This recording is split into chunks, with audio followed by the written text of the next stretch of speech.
During a family outing, my stepson publicly referred to me as the woman who ruined my parents' marriage. Strangers gasped as he continued, "My mom would be here if it weren't for you." My husband stayed silent, embarrassed. Fighting tears, I said, "You don't know the whole story, but you will soon." When he learned the truth about his parents' divorce, his world was shattered. It was supposed to be a nice family outing. Mark, my husband, thought it would be a good idea for us to spend the day at Seaport Village in San Diego. Walk around, eat some good food, bond as a family. It was me, Mark, and his 16-year-old son, Noah. I should have known better. Noah had never liked me. From the day I married his father, he had treated me with cold indifference at best and open hostility at worst. I wasn't his stepmom. I wasn't even a person. I was just the woman who ruined his parents' marriage. His mother, Rebecca, made sure he believed that.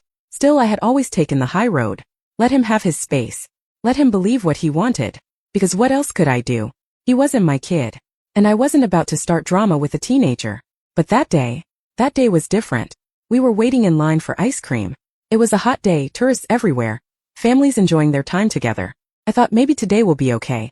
Maybe Noah will just ignore me instead of going out of his way to make me feel unwelcome. I was wrong. Noah turned to me, voice loud enough for half the people around us to hear. "You're the woman who ruined my parents' marriage." Everything stopped. Conversations died. People turned to look.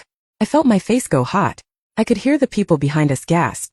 Someone muttered, "Damn." I opened my mouth, but Noah wasn't finished. "My mom would be here if it weren't for you." Louder this time. More forceful. Like he wanted the crowd to hear. My stomach twisted. I gripped the strap of my purse so hard my fingers hurt. I glanced at Mark, expecting him to say something. But he didn't. He just stood there. Embarrassed. Silent. He wouldn't even meet my eyes. And that was the moment I broke. I wasn't going to stand there and let this kid humiliate me. I wasn't going to let him rewrite history in front of a group of strangers. I swallowed hard, forced my voice to stay steady and said, "You don't know the whole story, Noah. But you will soon." Rebecca was a master manipulator. For years, she had fed Noah the same story. "Your dad left me for her. She's a homewrecker. Our family would still be together if it weren't for her." And because Noah was a child when the divorce happened, and because Rebecca had primary custody, he believed every word. But here's the truth. I didn't meet Mark until a year after the divorce was finalized. The real reason Mark left: Rebecca had been cheating on him for years. And when she got pregnant by another man, she tried to pass the baby off as Mark's. That was the final straw. He got a paternity test, confirmed it wasn't his, and filed for divorce. But Rebecca couldn't handle the truth. She couldn't admit she had ruined her own marriage. Hostility. She turned herself into the victim and made Mark the bad guy. And me, I was the perfect scapegoat. For years, I had let it slide. For years, I had let Noah treat me like garbage, thinking maybe he'll grow up and realize the truth someday. But now, I was done waiting. That night, after we got home, I turned to Mark. I want to tell him the truth. All of it. Mark hesitated. I could see the fear in his eyes. He hated confrontation.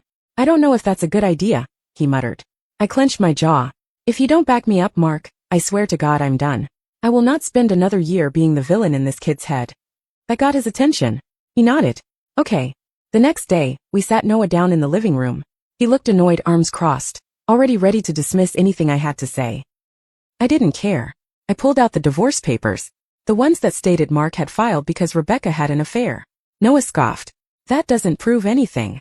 Fine. I had more. I pulled out the paternity test results. Noah read them. Read them twice. His face paled. "No," he whispered. This isn't real." "It is," Mark said quietly. But I wasn't done. I pulled out my final piece of evidence. Rebecca was a drinker, and when she got drunk she liked to run her mouth. A few years ago, I had recorded one of her drunken rants. I pressed play. In the recording, Rebecca laughs about how easy it was to turn Noah against me. She brags, "As long as I make her the villain, I'll always be his favorite." Noah's whole body went stiff. His hands clenched into fists. The recording ended. Silence filled the room. Noah was shaking. His face was red, his breathing uneven. "You're lying," he croaked. But he didn't sound convinced. Mark sighed. "I should have told you sooner, Noah. I'm sorry." But Noah wasn't looking at his father anymore. He was looking at me. And for the first time in years there wasn't hatred in his eyes. There was something else. Something closer to horror. And then, he grabbed his phone, and he called his mom. Noah's hand shook as he dialed. The room was dead silent. I could hear the ringtone through the speaker. Then Rebecca picked up. "Hey, sweetheart. What's up?" she said in that fake sugary tone she always used with him. Noah's voice was low, shaky. "Did you lie to me about Dad and my name?" A pause. Then a laugh. Oh, come on, Noah. It's not that serious. Not that serious. She sounded amused, like it was some harmless joke, like she hadn't just manipulated her own son for years. Noah's knuckles turned white around the phone. So it's true. Rebecca sighed like she was annoyed he was even asking. Listen, baby, I did what I had to do. You were a kid. You needed to be on my side. Needed to be on your side. Noah cut in, his voice rising. His face was red. He was breathing fast. Rebecca sighed again, clearly realizing she had said too much. You don't understand, Noah. I had to protect you. From what? His voice cracked. From my own father? From my name? They didn't do anything to me. But you. He stopped, choking on his own words. And then, with a voice so quiet it was almost a whisper, he said, I hate you. Rebecca screamed into the phone. Don't you dare talk to me like that, Noah. I raised you. I was the one who. Noah ended the call. He dropped the phone onto the couch like it burned him. His whole body was shaking. He looked at me, then at Mark, then back at me. I need to go. Before we could say anything, he grabbed his car keys and walked out the door. Mark and I sat in silence for a long time after Noah left. I didn't know where he was going. I didn't know what he was thinking. But I knew one thing. His whole world had just collapsed. And Rebecca, she wasn't going to let this go. I knew her. I knew how she operated. And I knew she wasn't going to take Noah's rejection lying down. She was going to fight dirty. The next morning, Noah still hadn't come home. Mark was a wreck, pacing the kitchen, calling Noah over and over. No answer. Then Rebecca showed up. She didn't knock. She pounded on the door like she was the damn police. I opened it, and she shoved past me, eyes wild with rage. Where is he? She snapped. I crossed my arms. Not here. Her nostrils flared. He ran off last night. And you think I don't know why? You poisoned him against me. I let out a dry laugh. I think you did that all by yourself. She slapped me. Hard. The sound echoed in the house. Mark ran in just as I stumbled back. His face twisted in fury.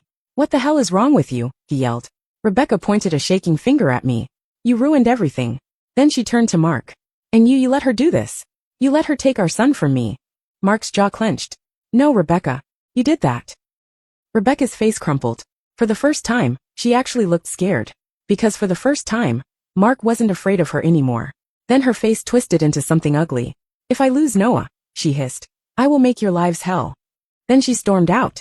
Mark shut the door behind her and locked it. We both knew it wasn't over. Hours passed. Still no sign of Noah. Mark finally got a text. Noah, I need time. Please don't call. At least he was alive. But Mark was still sick with worry. I tried to stay calm, but something didn't feel right. And then I checked Rebecca's social media. And that's when my stomach dropped. Because she had just posted something. A picture of Noah's empty bedroom. And the caption? This is what happens when a woman destroys a family. My son is gone. I hope you're happy, my name. The comments were already flooding in. Oh my God, what happened? Wait, did your son run away? If this is about your ex's new wife, I hope karma gets her. And then, one comment from Rebecca herself. I'll make sure she regrets every second of this. I put my phone down, my hands ice cold. This wasn't over. It was just getting started. Noah was gone. His text said he needed time. But it had been over 24 hours. Mark and I were worried, but Rebecca? She was on a warpath. She had spent the whole day posting online, playing the victim. First, the picture of Noah's empty bedroom. Then, a dramatic caption about how she had been betrayed by the people she trusted most. The comments were flooded with support. People telling her to stay strong, and don't let them win. And then, she crossed the line. She posted my full name. My full name. Not just that, she posted my workplace, my social media, and an old picture of me with the caption. This is the woman who took my son from me. Maybe she should know what it feels like to have her life destroyed. My heart stopped. Rebecca had always been vindictive, but this was dangerous. The messages started rolling in within the hour. Home-wrecking bitch. Karma's coming for you. You should watch your back. Some were even worse. Mark was livid. He called Rebecca, but of course she didn't pick up. I felt sick. This wasn't just about Noah anymore. This was war. That night, Mark and I barely slept.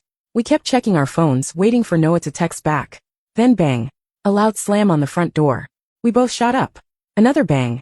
I grabbed my phone and checked our doorbell camera. My stomach dropped.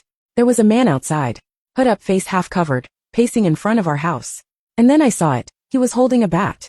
I grabbed Mark's arm. Call the cops. Mark had already dialed. He stayed on the phone while I kept watching the screen. The man turned to face the camera, lifted his bat, and smashed the doorbell camera. The screen went black. I nearly screamed. Mark was trying to explain everything to the dispatcher.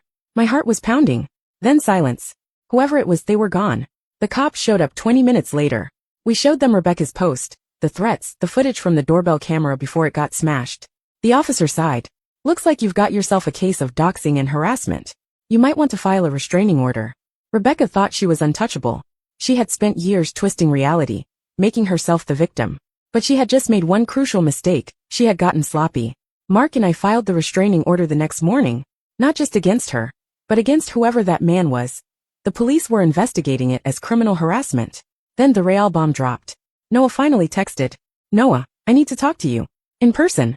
Mark immediately responded, "Where are you?" "Noah, I'll come to you. Just don't tell Mom." 15 minutes later, Noah walked through our front door. And he looked different. Not just tired. Not just stressed. Shaken. Like he had seen something he wasn't supposed to. I was almost afraid to ask, "Noah, where have you been?" Mark asked, voice tight with worry. Noah hesitated. Then finally, "I went to Mom's last night." Silence. I exchanged a look with Mark. "Okay," Mark said slowly. "And," Noah exhaled, running a hand through his hair. He looked haunted. "She didn't know I was coming. When I got there, she was on the phone with someone. She was bragging about what she did." I froze. "Bragging?" Mark repeated. Noah nodded. His voice shook. "She was laughing, saying how she finally made you pay for what you did. How she taught you a lesson. And then she said something about making sure you felt unsafe in your own home." My stomach dropped. Mark's hands curled into fists. "Are you saying she?" Noah nodded quickly. "It was her dad. Mom sent that guy to your house." Silence. Then Mark stood up. His face was unreadable. "We're pressing charges." Noah swallowed. "That's not all." Mark and I both looked at him. Noah hesitated, then pulled his phone out of his pocket. "I recorded her." Noah stood there, gripping his phone like it was burning him. His face was pale, his hands shaking. "You recorded her?" Mark's voice was low, controlled, but there was something dangerous underneath it. Noah swallowed, nodded. "I didn't mean to," he admitted. "I was just holding my phone, and when I heard her say all that stuff He cut himself off, shaking his head. He took a deep breath, then pressed play. Rebecca's voice filled the room. "It was easy, really. I just had to make sure everyone knew what kind of woman she is. And Noah, he'll come back. He always does. Right now he's mad, but I raised him. He's mine. He'll see that she's the real problem." A pause. A sound like ice clinking in a glass. "As for Mark, he's spineless. Always has been. He won't do a damn thing." Another laugh. "And that bitch, well, she deserves to feel unsafe. Let's see how long she sticks around after this." The recording ended. Silence.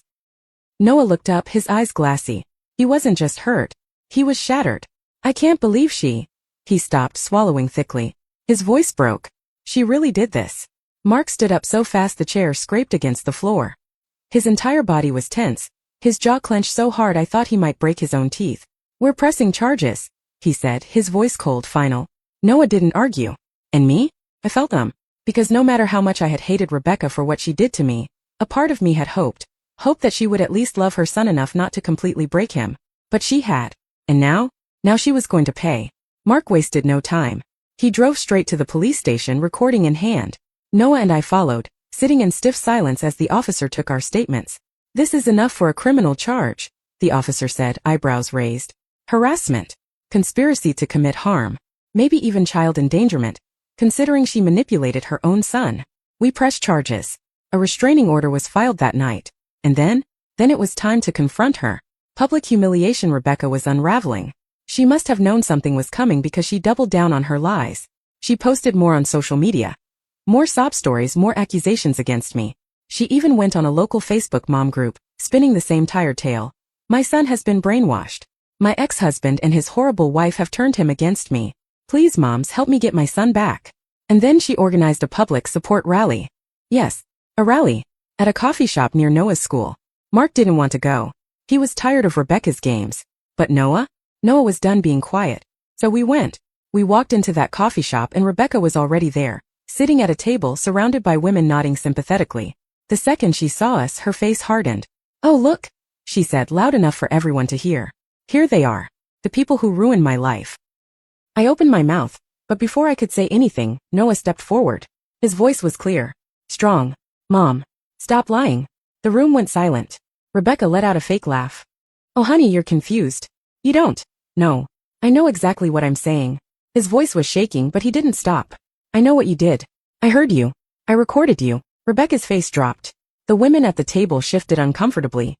You what? Noah pulled out his phone and pressed play. Rebecca's voice filled the cafe. Every single person heard her admit to sending that man to our house. Gasps. Whispers. One woman actually stood up and walked away from the table. Rebecca's face turned beet red. She lunged for the phone, but Noah stepped back. You're a liar, he said, voice breaking. And I don't ever want to see you again. Then he turned around and walked out. And I followed. I didn't even look back. Rebecca was arrested 3 days later. The cops found the man she had sent to our house. He was a friend of her new boyfriend. And under pressure he spilled everything. Rebecca had paid him to scare me. She hadn't expected him to get caught. She was charged with harassment, conspiracy to commit harm, and endangering her own child. Noah refused to see her. Mark filed for full custody. He got it. And me? I finally felt free. No more being the villain. No more walking on eggshells. No more living in the shadow of Rebecca's lies. Noah was still processing everything. Some days he was angry. Other days he was quiet. But he never asked about Rebecca. One night, as we were sitting in the living room, he looked up from his phone and asked, "Do you think she ever actually loved me?" I didn't know what to say, so I told him the only truth I could. I think she loved control more. Noah nodded slowly. He didn't cry. He didn't get angry. He just understood. And maybe that was the worst part.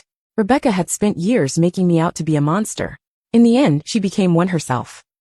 And now she was just another person who lost everything because she couldn't stop lying. Noah was finally free from her control. And so was I.